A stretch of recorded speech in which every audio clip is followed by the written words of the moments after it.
Bulurah Harjosari amplas naik pitam melihat para pedagang kaki lima masih melanggar ketertiban umum. Padahal sebelumnya sudah diberi peringatan. Ibu bandel kali, Bu, ya? Iya, bandel. Bandel, Ibu, tahu? Bandel. Pedagang kaki lima memprotes penertiban aparat di Jalan Sisingamangaraja, Kota Medan, Sumatera Utara. Mereka ditertibkan karena berjualan di atas bahu jalan dan di atas parit. Meski dihujani protes, Bulurah dan aparatnya tetap mengangkut lapak-lapak pedagang kaki lima yang melanggar aturan. Keberadaan pedagang ini kerap menyebabkan kemacetan lalu lintas. Bersama Satpol PP, semualah, polisi, Babinsa, Kepling, dan kantor camat, Pak Kasih Terantib dan Kasih Terantib Kelurahan mengadakan operasi rutin PK5 karena sebelumnya kami pun sudah menyurati dari kami juga kelurahan dan 4 kali dengan Satpol PP beberapa kali juga. Biasalah itu kalau perlawanan dia nggak senang dengan barang-barangnya diangkat. Petugas menegaskan akan terus menertibkan para pedagang yang melanggar peraturan. Penertiban ini berdasarkan Peraturan Daerah Nomor 9 Tahun 2009 tentang larangan berjualan di bahu jalan dan di atas parit. Dari Medan, Sumatera Utara, Ahmad Ridwan Nasution, iNews melaporkan. Kita beralih ke Blitar, Jawa Timur. Pemirsa, puluhan orang yang ikut berjoget tanpa mematuhi protokol kesehatan bersama Wali Kota Blitar mengikuti rapid test antigen. Polisi juga memeriksa 5 saksi yang ikut dalam tasyakuran pelantikan Wali Kota Blitar tersebut.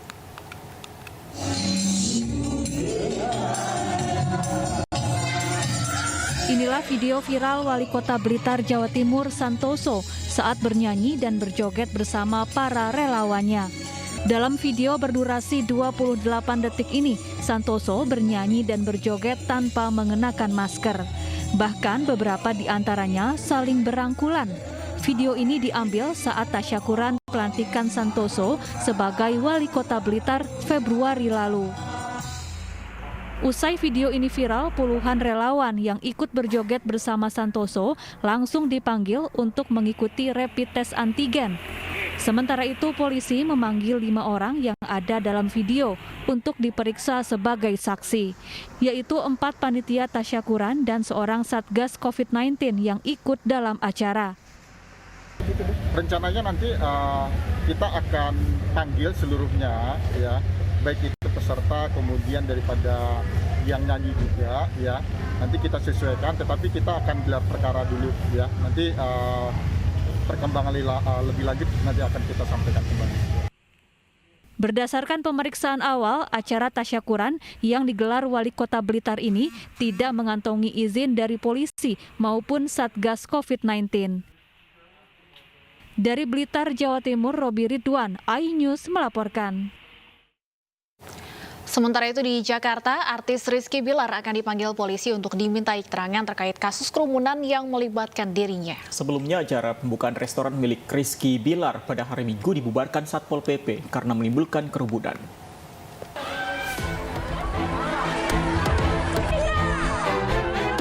Ratusan penggemar artis Rizky Bilar berkerumun untuk menyaksikan acara pembukaan restoran milik pesinetron ini di Jalan Tanjung Duren Raya, Grogol, Petamburan, Jakarta Barat.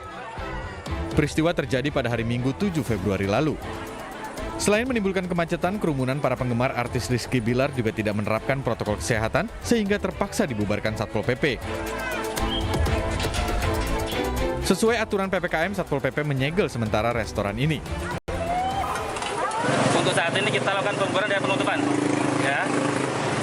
Dan mereka boleh dijamin untuk hari ini tutup total karena pelanggaran ini. Kemudian untuk kedepannya apabila kedepannya melanggar lagi, tetap kita akan mengambil tindakan lebih tegas lagi. Kasus ini pun berbuntut panjang. Polsek Tanjung Duren berencana memanggil Rizky Bilar dalam waktu dekat untuk dimintai keterangan. Polisi juga memeriksa sejumlah saksi termasuk pihak penyelenggara acara dan pengelola restoran. Dari Jakarta, Sofyan Firdaus, iNews melaporkan. Pemirsa, nama Kaisang Pangarep tiba-tiba jadi viral di media sosial setelah hubungannya dengan Felicia Tisu berakhir. Kaisang akhirnya buka suara terkait kabar yang menjadikannya viral dalam beberapa hari terakhir.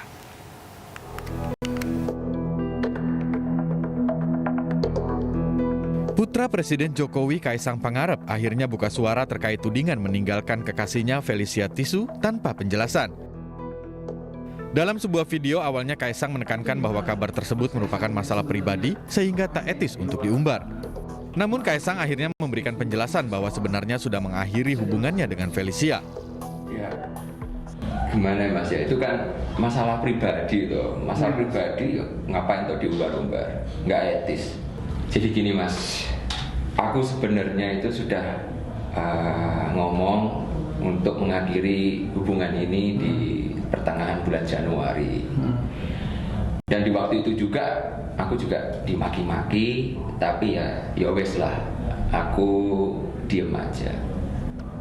Sementara itu, kakak dari Felicia Tisu, Daryl, juga angkat bicara terkait masalah yang menimpa adiknya. Dalam sebuah video, Daryl sebagai kakak ikut sedih dengan apa yang terjadi pada adiknya.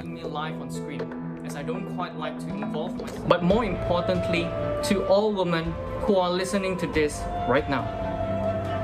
As a faithful and committed woman all this while, to a man whom she believed in, she has now been left hanging with no certainties, except for clear evidence of being cheated, both emotionally and spiritually.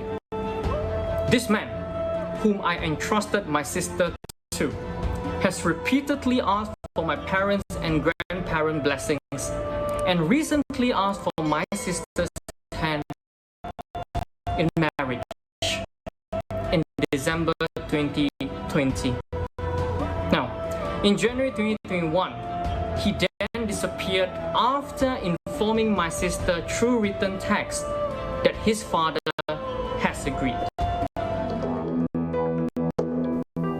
Kabar ini menjadi konsumsi publik setelah ibunda Felicia, Melia Lau, berkomentar mengenai putus hubungan antara putrinya dengan Kaisang. Melia ungkap kronologi hubungan Kaisang dengan putrinya hingga adanya orang ketiga. Bahkan Melia juga mention akun medsos Presiden Jokowi. Kabar tersebut sampai ke tenaga ahli kantor staf kepresidenan Ali Muchtar Ngabalin. Dia menyayangkan postingan ibunda Felicia yang mention akun Jokowi dan menyinggung persoalan anak yang sudah bisa ambil keputusan. Kisah berakhirnya asmara Kaisang dan Felicia pun jadi viral dan menjadi perbincangan netizen.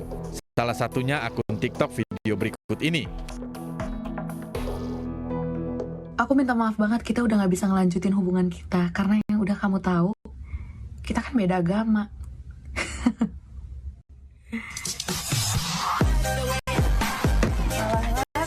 Bener-bener lu ya, ganti. Udah tahu gue, kejedot pala lu tiba-tiba. Ganti alasan lo sekarang. Dari awal kita udah beda agama, ya tetep aja lu mau gak jadi pacar gue.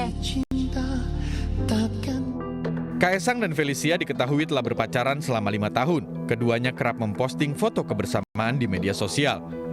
Tim Liputan iNews melaporkan. Apa yang mendorong orang gemar berkomentar di media sosial termasuk perkara pribadi seseorang? Kami akan bahas bersama psikolog Sani Budiantini Hermawan dan pengamat media sosial Frederick Masrigasa. Selamat sore Mas Erik dan Ibu Sani. Selamat sore Mbak Stefani dan Mas Pandi. Baik, saya ke Mbak Sani terlebih dahulu. Mbak Sani, kalau kita lihat masyarakat Indonesia ini senang sekali berkomentar di berbagai postingan media sosial. Sebenarnya kalau Anda melihatnya apa sih yang membuat masyarakat kita ini gemar sekali berkomentar? Iya, sebenarnya memprihatinkan juga ya kalau seorang itu mengambil kesenangan di atas penderitaan orang gitu ya. Kalau sekedar komentar sih menurut saya sah-sah saja. Karena setiap orang memiliki pendapat dan ungkapan. Namun ketika ada hal yang mungkin itu tidak etis dibicarakan, ya, kemudian juga malah happy kalau dia membuat ini menjadi suatu viral, ini yang disayangkan karena berarti orang itu tidak punya empati begitu. Nah, empati itu apa sih? Seseorang yang bisa merasakan apa penderitaan orang lain, tapi kalau itu tidak ada, ya tidak ada modal untuk dia bisa merasakan apa yang dirasa, sehingga mereka akan dengan vulgarnya mengungkapkan ungkapan yang reaksinya sebenarnya cukup negatif begitu. Nah, Mbak Sani, kalau Anda lihat orang yang mencurahkan masalahnya ke media sosial ini memang tujuannya ingin mencari jalan keluarkah atau memang hanya ingin viral? Ya, nah ini ya memang tipe manusia beda-beda ya. Ada yang kalau punya masalah atau punya sesuatu kejadian disembunyikan. Ada yang memang diungkapkan. Nah sekarang di era teknologi seringkali orang akhirnya mengungkapkan ini secara di media begitu, sehingga sepertinya ingin orang lain tahu apa yang ada di dalam diri tersebut, di orang tersebut gitu. Jadi memang ini sebenarnya seperti informasi bentuknya yang orang lain itu adalah boleh tahu gitu. Jadi konsumsi publik. Namun demikian orang harus juga paham bahwa setiap hal yang kita ungkapkan di media sosial dan menjadi konsumsi publik itu pasti ada resikonya. Nah jangan sampai risiko itu justru menjadi bumerang buat orang tersebut. Iya, bahkan netizen Indonesia mendapat predikat netizen paling tidak sopan se-Asia Tenggara. Mas Erik, Anda setuju dengan predikat ini? Ya, balik lagi sih sebenarnya Mbak. Sebenarnya kalau kita ngomong media sosial, lebih jauhnya kan kita ngomong tentang representasi kita ya sebenarnya di media gitu ya. Karena pada prinsipnya media sosial perpanjangan dari bagaimana kita berinteraksi sebenarnya. Ya, kalau terkait dengan persoalan yang sedang kita bahas, sebenarnya apa sih sebenarnya kalau kita mau lihat tujuan atau esensi orang bermedia sosial? Ya tujuannya untuk viral sebenarnya Mbak. Ya, posting for like itu adalah poin kenapa kita menggunakan media sosial. Nah, berkali-kali saya selalu melihat tentang media sosial, fenomena media sosial itu sebenarnya dua hal yang kalau kita mau bandingkan, analogikan seperti pisau bermata dua gitu ya. Menguntungkan di satu sisi, tetapi kadang merugikan kita juga di sisi yang lain. Nah, persoalan ini yang terjadi saat ini. Apakah media sosial itu hanya menjadi konsumsi pribadi? Saya pikir tidak seperti itu. Karena ketika Anda sudah masuk ke media sosial, ranahnya bukan private lagi, tetapi public. Poinnya di situ sebenarnya. Ya, menarik tadi Mas Erik Anda sebutkan bermedia sosial untuk viral. Apakah sekarang ini yang ada di mindset masyarakat kita, netizen kita, bermedia sosial tujuannya untuk viral semata? Iya, bisa dikatakan seperti itu. Karena akhir-akhir ini orang mencari cara apapun untuk viral, popularitas. Popularitas itu sebenarnya kata yang paling cocok untuk beberapa tahun terakhir ketika kita mau bermedia sosial. Katakanlah misalnya malam kita posting sesuatu di media sosial, entah apapun itu, Instagram, Twitter, apapun itu, besoknya kita berusaha untuk mengecek seberapa banyak yang like, seberapa banyak yang komen. That's the point. Bagaimana kita mau menggunakan media sosial sebenarnya untuk viral, dan pada akhirnya media sosial juga menjadi media klarifikasi. Orang nggak lari lagi ke entah itu psikolog mungkin, tetapi mereka berusaha untuk klarifikasi melalui media sosial karena mereka tahu the power of media sosial saat ini itu sangat-sangat powerful. Gitu Mbak. Nah, kalau di ilmu psikologis ini Mbak Sani ingin viral ini apakah tanda kutip ada satu penyakit yang memang masuk kategori ingin viral ini? Bisa Anda jelaskan Mbak Sani? Ya, memang setiap orang memiliki kebutuhan masing-masing untuk dipuaskan begitu. Dan setiap orang memiliki cara untuk memenuhi kebutuhan tersebut. Ya, intinya sebenarnya untuk pemenuhan kepuasan tadi sebenarnya. Nah, tiap orang beda-beda gitu. Memang di era teknologi seperti ini orang akan puas kalau makin banyak yang nge-like, ya, makin banyak orang yang ngelihat itu makin senang gitu ya. Jadi ada kepuasan yang mungkin di era zaman dulu itu tidak ada gitu. Nah, jadi ini kan sebenarnya terpengaruh juga ya dari orang ke orang lain yang tadinya nggak tahu jadi tahu, yang tadinya bukan kebutuhan jadi kebutuhan, karena sebenarnya hal itu dibicarakan gitu dari mulut ke mulut gitu. Nah sekarang memang ada pergeseran tadi karena era teknologi tadi bahwa muncullah kebutuhan untuk diakui, untuk populer tadi ya, untuk dilihat gitu ya. Nah memang permasalahan di sini kadang-kadang orang tidak cukup mental sebenarnya untuk ini kan ada dampak negatif terhadap apa yang diposting. Nah ini yang jadi masalah karena banyak juga yang datang ke psikolog karena merasa ada dampak negatif lah dari apa yang dia posting terhadap sisi psikologisnya. Nah ini jadi masalah baru yang mestinya tadi orang harus sadar diri apa yang dia lakukan itulah yang sebenarnya dia juga harus siap dalam menanggung resikonya begitu. Nah, Mas Erik, kalau kita bicara mengenai kasus yang baru-baru ini viral ya, mengenai Kaesang, kita lihat baik di Instagram, di Twitter, ini yang berkomentar mungkin sampai puluhan ribu. Sebenarnya kalau Anda melihatnya ini karena faktor ketokohannya Kaesang kah, atau memang faktor masyarakat kita yang memang gemar berkomentar? Oke, kalau terkait itu sebenarnya faktor utama adalah Kaesang ini adalah public figure. Kita nggak bisa pungkiri bahwa sosok Kaesang ini putra presiden, orang nomor 1 di Indonesia ya, dia punya daya tarik netizen sebenarnya.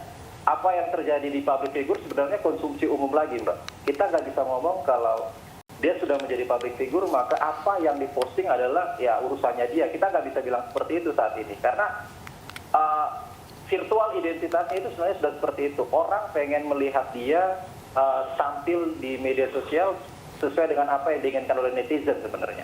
Kalau dia ada konflik dan apapun itu, sekecil apapun konflik itu bisa menjadi viral karena ya itu lagi dia adalah public figure sebenarnya. Jadi memang jari-jari netizen ini cepat terpancing ya begitu. Memang kekuatan media sosial di Indonesia ini tidak perlu diragukan lagi. Sejumlah kasus yang menuai pro dan kontra kerap mendapat tanggapan dari netizen hingga kadang berakhir dengan pembatalan atau jalan damai, seperti kasus perpres miras dan rasis antara Abu Janda dan Natalius Pigai.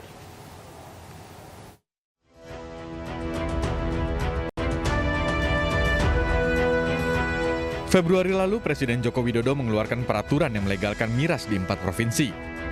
Pemerintah berharap peraturan Presiden nomor 10 tahun 2021 ini bisa mendorong terbukanya usaha mikro dan menengah di daerah.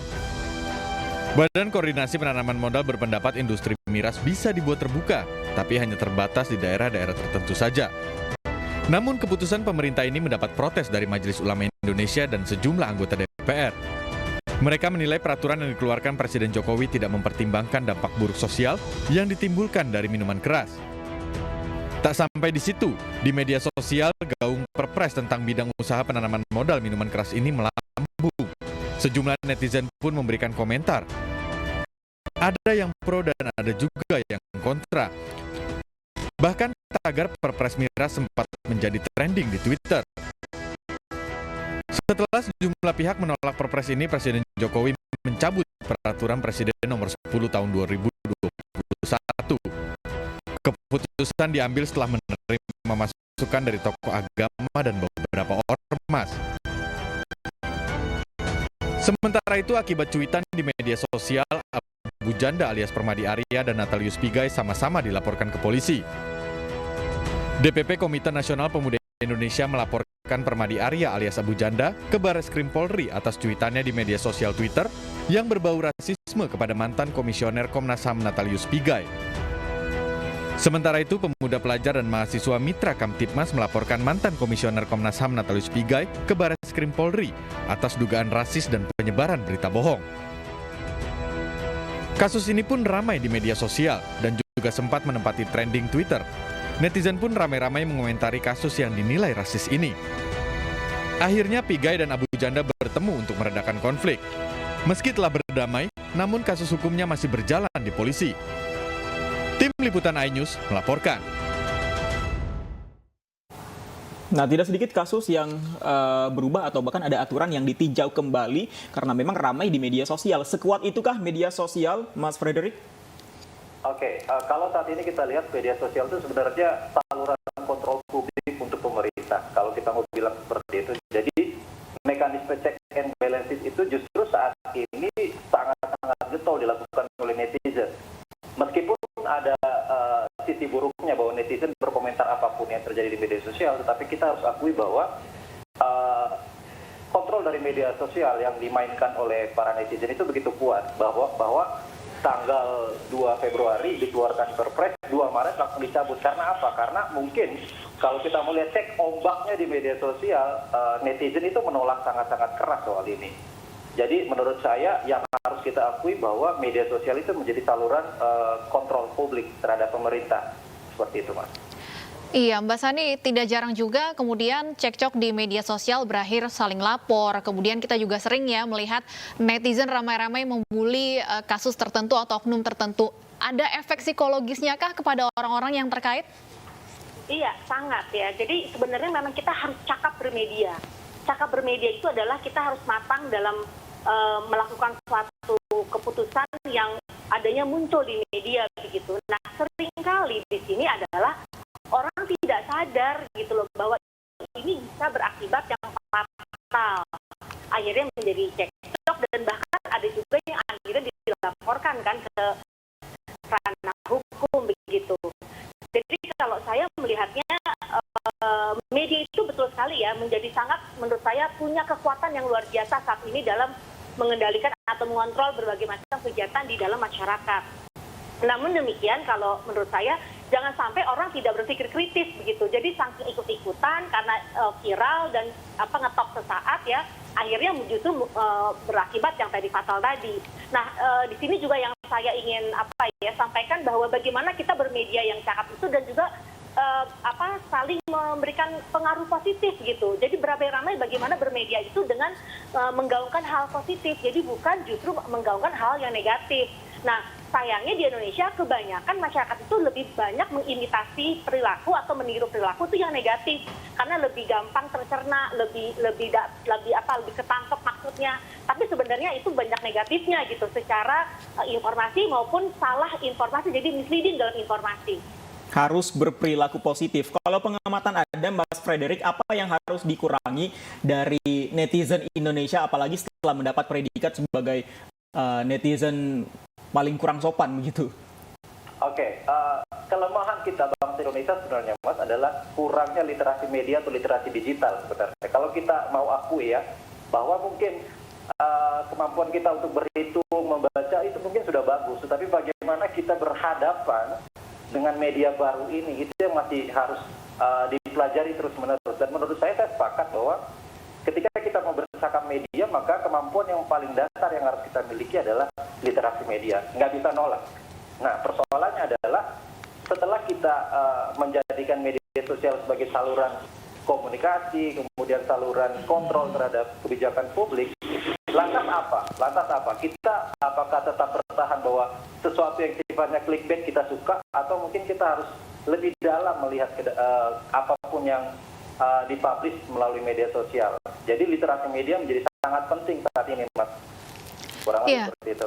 Kita memang sangat harus berhati-hati ya dalam menggunakan media sosial karena informasi hoax dan saling ejek di media sosial ini bisa berujung petaka. Ya, seperti viral video hoax penembakan Gus Idris dan tewasnya seorang pemuda akibat saling ejek dan berujung perkelahian di Jakarta Timur.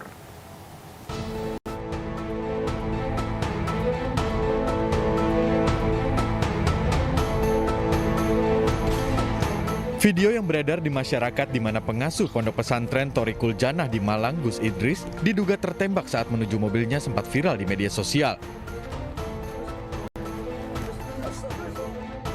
Sejumlah warganet menemukan beberapa kejanggalan dalam video ini. Sebelum Gus Idris diduga tertembak, di bagian dada baju Gus Idris sempat terlihat sudah ada bagian berwarna merah seperti darah. Sedangkan beberapa saat sebelumnya saat berjalan, bajunya masih terlihat bersih. Fakta video viral tentang dugaan penembakan terhadap seorang pengasuh pondok pesantren di Malang, Jawa Timur ini pun akhirnya terkuak. Usai mendatangi langsung Ponpes Thoriqul Jannah di Desa Babadan, polisi memastikan video tersebut merupakan hoax. Video tersebut sengaja dibuat oleh pihak Ponpes untuk keperluan konten YouTube. Gus Idris yang disebut tertembak pun dalam kondisi sehat tanpa luka sedikit pun. Sementara itu di Durensawit, Jakarta Timur, saling ejek di media sosial berujung maut. Seorang pemuda tewas dan rekannya menderita luka serius akibat bacokan senjata tajam setelah terlibat duel dengan pemuda lainnya. Sebelumnya pelaku dan korban sempat berselisih di media sosial. Pelaku dan korban akhirnya sepakat untuk berduel di Jalan Bunga Rampai, Durensawit, Jakarta Timur. Pelaku dan korban tidak saling mengenal dan hanya berinteraksi lewat media sosial. Polisi pun menangkap satu pelaku beserta barang bukti yang diamankan di Polsek Durensawit. Tim Liputan iNews melaporkan. Iya, Mas Erik, tentunya bukan sekali dua kali kita lihat ada video-video yang berusaha untuk viral dengan video yang sebenarnya merupakan settingan. Apa yang bisa kita ambil pelajaran dari video-video ataupun kasus-kasus yang sudah terjadi ini? Baik, balik lagi bahwa bangsa kita sebenarnya itu kurang dewasa ya menyikapi bagaimana kita harus menggunakan media sosial. Tadi seperti sebelumnya saya bilang bahwa kemampuan kita dalam hal literasi media memang sangat-sangat rendah. Kita harus akui itu. Nah, persoalan adalah bagaimana kita mampu dewasa menggunakan media sosial. Ya, jadi selalu banyak yang mengatakan bahwa media sosial yang salah. Sebenarnya usernya yang salah. Kita ini yang salah. Bagaimana hal yang sifatnya sensitif tidak perlu kita posting di media sosial, justru kita posting dan pada akhirnya memicu perkelahian seperti yang tadi di video tadi. Nah, persoalan yang terjadi adalah bagaimana bangsa kita harus bersikap dewasa, lebih dewasa. Saya pikir pemerintah sudah punya langkah yang serius terkait dengan itu. Adanya keinginan dari pemerintah untuk merevisi kembali Undang-Undang ITE dan sebagainya, itu merupakan langkah yang paling serius menurut saya dari pemerintah, mau menekan angka kasus yang terjadi akibat penyalahgunaan media sosial. Oke, tapi masalahnya sekarang adalah untuk orang awam tidak mudah untuk menahan diri ketika terpancing dengan sebuah kasus. Apa yang bisa dilakukan dalam ilmu psikologis untuk menahan diri seperti itu dalam ilmu psikologis, Mbak Sani? Iya, memang berpulang lagi kepada pribadi kita masing-masing ya. Bagaimana kita juga bisa mengendalikan secara emosional begitu ketika kita melihat sesuatu data. Seringkali kan informasi itu yang kita tangkap itu kan kita harus ada klarifikasinya. Kita harus stick by data. Jadi jangan gampang terprovokasi dengan apa yang kita lihat. Semakin orang mudah terprovokasi, tentunya semakin logikanya tidak jalan. Karena emosi itu akan jauh lebih cepat jalannya dibanding logika. Nah, ketika kita memang akan ada pengendalian diri, ada kemudian momentum kita merenung dulu apa yang terjadi, kemudian kita cek dulu dan bagaimana solusi yang paling bijak, menurut saya itu juga menjadi salah satu kedewasaan setiap manusia begitu. Dan saya ngebayang kalau setiap masyarakat punya kedewasaan, luar biasa negara kita menjadi negara yang berkembang dewasa juga gitu. Tapi kalau banyaknya masyarakat yang gampang tersulut ya, gampang lebih bermain emosi dibanding logikanya, ya tadi, maka masyarakat kita juga akan tidak berkembang begitu, karena mudahnya orang terprovokasi tanpa harus melihat data. Nah, kalau saya lihat di sini, bagaimana kita mengajak para netizen itu sekarang itu menggaungkan hal yang baik, karena jangan sampai hal yang buruk itu jauh lebih menjajah yang baik begitu, karena tadi yang ternyata yang buruk itu gampang didapat, sementara yang baik itu susah. Nah, jadi bagi yang pemirsa yang melihat di sini, mari sama-sama kita memberikan pengaruh yang baik dibandingkan pengaruh positif, dan tadi tidak mengandalkan emosi dan lebih berpikir dulu baru kita bertindak. Baik, terima kasih Mbak Sani, psikolog keluarga, dan Mas Erik, pengamat media sosial, sudah berbincang bersama kami di Ainu Sore.